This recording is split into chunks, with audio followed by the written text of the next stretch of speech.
From retro to next gen, we've got it all. I'm George, a Gen X grown-up, and this is Bit by Bit. Alright, yeah, I guess you guys probably didn't expect to see my pretty face here on the Bit by Bit video, but I wanted to try something a little bit different this week because I want this video to be all about the retro announcements that are happening over at Gamescom.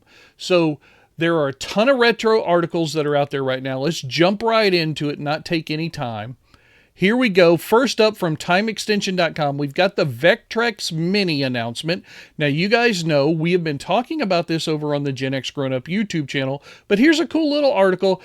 I don't know if I'll have the article to this or our video. I'll probably put both down in the description of this video so you can have your pick of where you want to go learn about the information.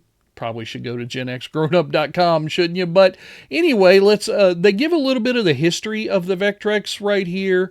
Here's a couple of pictures of the setup at Gamescom.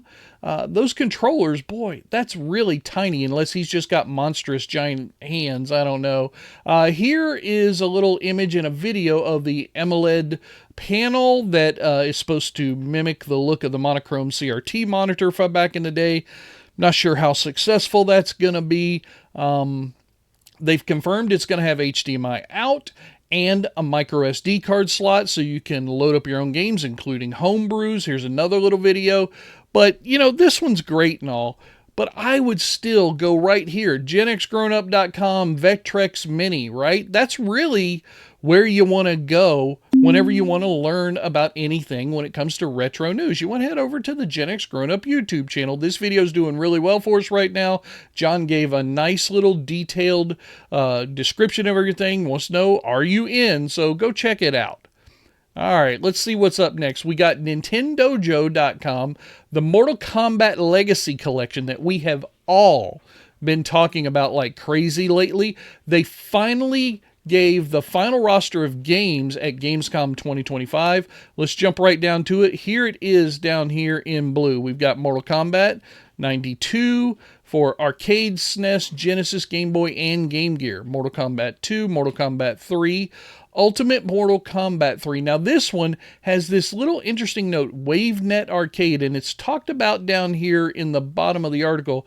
The WaveNet Arcade version, it's an oddball relic, it says, as a demo version, playable only via special WaveNet networked arcade cabinets. Wow, I don't even know what that is, but I'm interested now. We've got Trilogy, Combat 4, Mythology, Special Forces, Advanced, Deadly Alliances, and of course, Tournament Edition on the 2003 Game Boy Advanced version. Let's see. It's going to ship on 12/12/25. Pre-orders end on August the 31st, and John even sent me a link that shows the full collector's edition, which is $150, comes with a really cool statue of Goro that'll hold your controller, some pins, a coin, the game itself, depending upon which platform you get. Looks really cool. I might have to buy a couple of those, one for me, one for John. Maybe I'll get one for Mo as well. Let's jump on to the next article. This is from shortlist.com. This is just kind of a summary of a lot of different things being talked about at Gamescom. First up, my guys from Game and their Time Crisis light gun that you guys know. We've done a couple of videos and topics and talked about it quite a bit. Light gun gaming is back. There's this one. There's also some stuff on the PlayStation that I saw at Long Island Retro Convention. So light guns are certainly hip and popular right now. We've got the He-Man and the Masters of the Universe game that's coming out. Ooh, this one looks really interesting to me. The John Carpenter Toxic Commando game. That's going to be really cool. Due out in early 2026 on PC, Xbox, and PlayStation 5. We've got a Retro Do, 8-bit Do, Retro Do, 8-bit Do controller. This one looks really cool. It looks like it's going to be for N64. They also talk a little bit about a new R-Type shoot-'em-up remaster. And then this article right here I saw, it looks like there's a new game coming out on the Mars Attack series from both the 60s cards and the Tim Burton film in, when was the Tim Burton film? In the 90s sometimes? 96, there you go. There's a new game, and it looks like it's going to be the aliens trying to attract humans to an amusement park where I assume they try to kill us.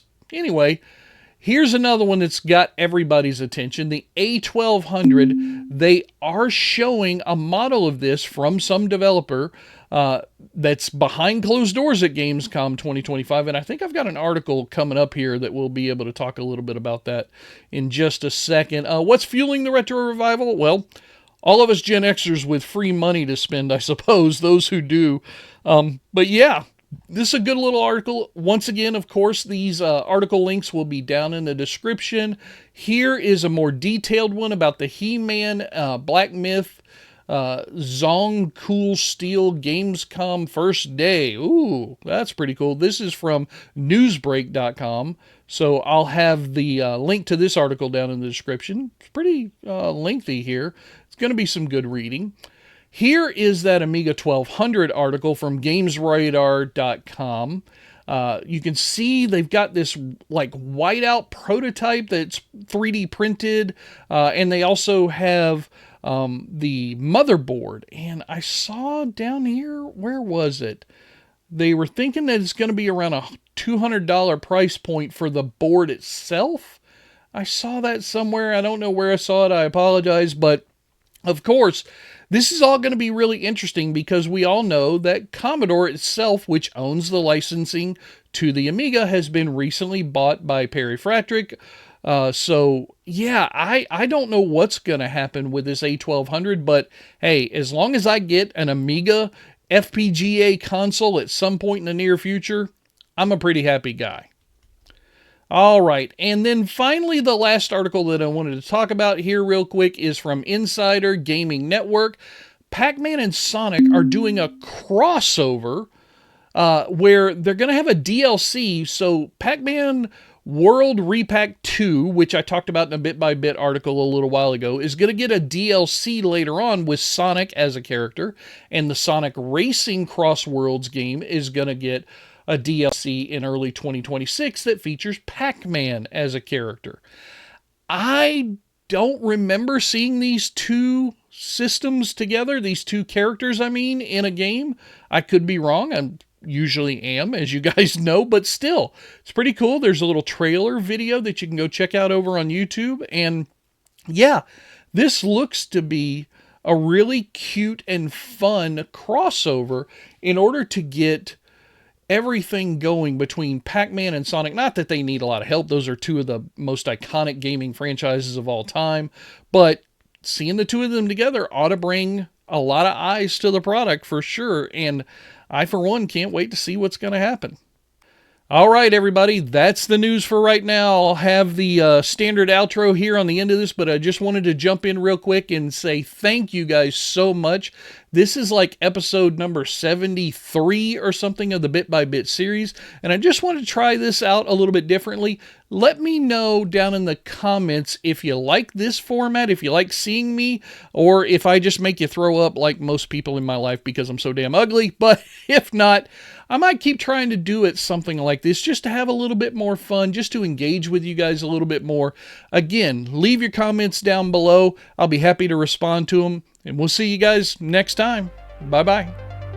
That's going to do it for the news making headlines in the gaming world right now. I am George, and if you want to see more, hit that subscribe button, and I'll keep on bringing you the news bit by bit.